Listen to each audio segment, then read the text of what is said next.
Welcome back to the channel. I hope you all are having a fantastic day or evening.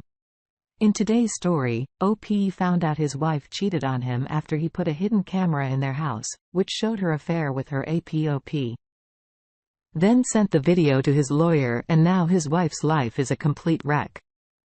Now, let's get into today's story to find out what happened. I am a 27-year-old man and my ex-wife is 23. Looking back on everything now, I believe we got married too young because we were pressured into it by my MIL. We got married when I was 23, she was 18. We were in college when we met and started having sex, which led to accidentally conceiving our child. So before I met her parents, she was carrying my baby. I felt so irresponsible and lost. She was a wonderful girl and seemed very bright and intelligent. I didn't want to leave her now, and I couldn't ask her to have an abortion. So a month after I met her parents, she told them what happened. They were shocked but not as upset as I thought they'd be. Her mother immediately began planning the wedding and didn't let us have a say about it. After the simple and inexpensive wedding, we moved into our first two-bedroom apartment. She dropped out of school, but I continued until I graduated with a business degree. By this time, our baby son was 1 year old. I quickly started a home business and with my parents' help, bought a house. At this time, I noticed that my wife would ignore me and stay distracted by her phone, laptop, or our son. One night, I made her a nice dinner and asked how she felt about things. She said she didn't feel attractive anymore since she had an after-baby belly. I told her she's the most beautiful woman I'd ever seen and that her belly only made me happier because she had my son. She didn't seem to believe me very much. We made love that night and it was very intimate and genuine. 2 weeks later, she was still distracted and avoiding conversation with me. I noticed she was buying things to help with her stomach in our house. We only had 2 cameras, one in the nursery and one in my office. My wife didn't know about the one in my office. While I left the house one day to meet with a client, I got a notification on my phone. That motion was detected in the office. For some reason I felt nauseous when I saw this notification. It was like I knew something was wrong. I watched the video to see my wife enter the room, sit on my office chair and take very, very bad pictures of herself.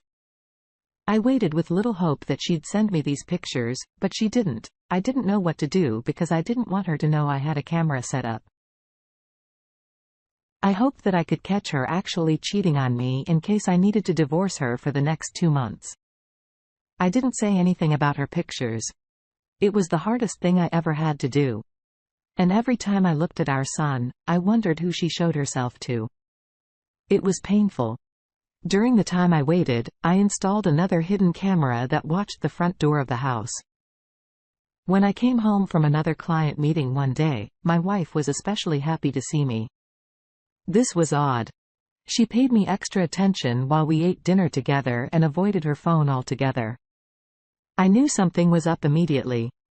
And after she fell asleep, I checked the camera footage. I found the proof I needed while I was out. She let a man I've never seen before into her house. She went into the living room with him out of sight from the camera. 20 minutes later, he walked butt naked to the bathroom across the hall. I can't describe how disgusted, betrayed and sick. I felt that feeling still hits me sometimes to this day. After I discovered the evidence, I wasted no time while my wife slept. I packed her a week's worth of clothes and even gave her some money when it was all ready. I woke her up and showed her the video. She was half asleep at first. But then her eyes were wide in panic. She immediately started to beg me for forgiveness and said that she didn't know what was wrong with her. She said she thought it would make her feel better. I asked if by it she meant cheating on me and sleeping with a man. She hardly knew. And to that she was silent. I told her our son was staying with me and she was leaving. She sobbed and cried. But it wasn't about her son staying with me, only that she didn't want me to divorce her. After another hour of that, I convinced her that she messed up and needed to listen to me. If there was any chance of patching things up. She finally left for her parents' house. And the next day I took my son with me while I filed for a divorce. I showed my lawyer the video I had and I didn't have to pay her a damn thing. During the court hearings, she tried to get custody and child support, but it was determined that she didn't have adequate living space for a child. So I was awarded custody. Whenever I see her, she looks at me like she loves me, which confuses me because she had the opportunity to be my wife. I am so sorry you had to go through that. She seemed to be facing some insecurities about her new body, but that did not mean she needed to seek the approval of other men. She had you as her husband and father of her child, and she should have taken your word to heart. Marriage is sacred and meant to be a bond between two people that grows stronger through the years, especially while raising a child.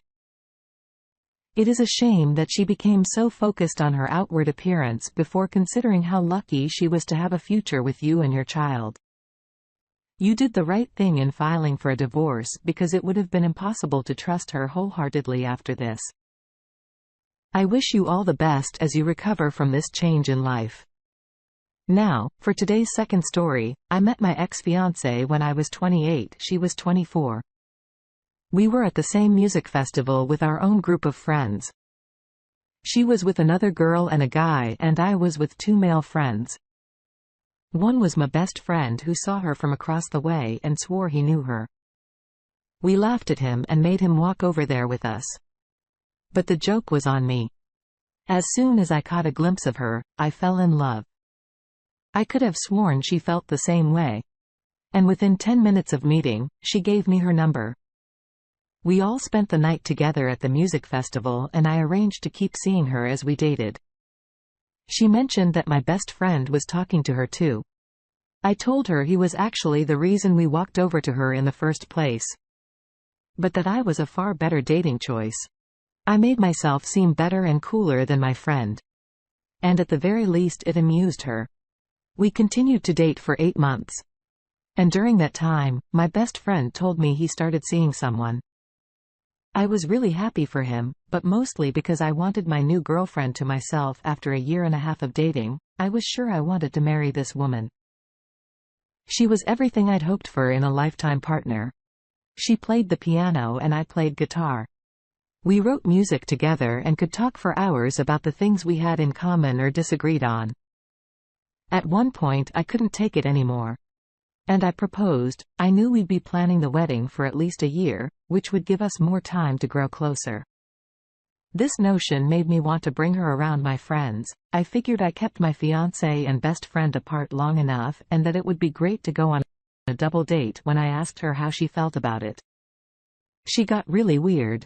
She told me she didn't want to see him because he used to have feelings for her.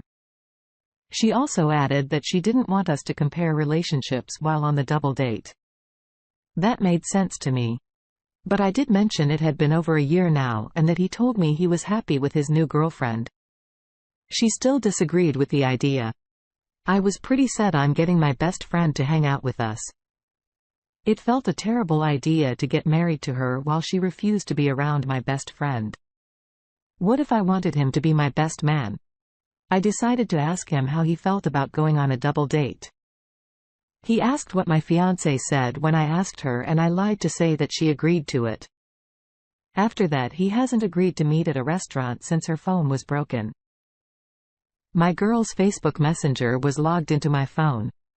I got a notification that he messaged her asking if they were going to talk to me about something. This seemed highly suspect. I replied as much like her as I could manage, telling him it would be the best thing for everyone. I held my breath until he replied, in agreement. We got a table for two at the restaurant since I tried to keep my fans from catching on. As soon as my best friend entered the restaurant, her skin turned pale and she looked at me. She started stammering as he got closer, wondering what was going on.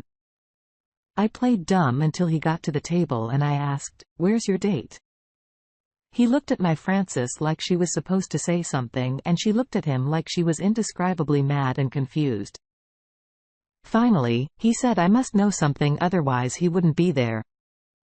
Her head dropped into her hands as my best friend explained that they'd been seeing each other and having sex the whole time we were dating. My jaw dropped. I had not expected this level of betrayal from either of them. I screamed something, although I don't remember what, and left the restaurant on the way out. She tried to follow me. I could hear her yelling that she chose me, but I left her there over the next week. Her friends tried contacting me on her behalf. They said things like she was sorry, she was torn between the two of us, but decided I was the one for her, and other bullshit. Eventually all contact with her friends stopped. I heard that she moved into her parents' basement because she was too broken-hearted to work and pay her own rent. My friend sent me a handwritten letter to apologize, but he knew as well as I did that we weren't going to be friends ever again. I know I'll meet someone better than her. But it bothers me that I didn't know what was going on. I feel like the one who lost the most. OP, I am very sorry to hear this happen to you. Sometimes it's impossible to know what's going on until it's right in front of you. I know you'll have lots of opportunities to find friends and meet the love of your life. We are each only in control of ourselves and manage our own karma. Be patient, wise, and honest with the next people you meet. I bet you'll be blessed enough to find people who understand where you're coming from and earn your trust patiently. It was extremely lucky that you found this out before the wedding and didn't have to go through years of marital betrayal. Try to look at the bright future ahead of you and always follow your heart. Thank you for taking the time to listen to today's stories. If you enjoyed listening, please feel free to like and subscribe. If you haven't already, also comment below with your thoughts on today's stories. If there is a story you would like to share with me about your own situation or someone else's,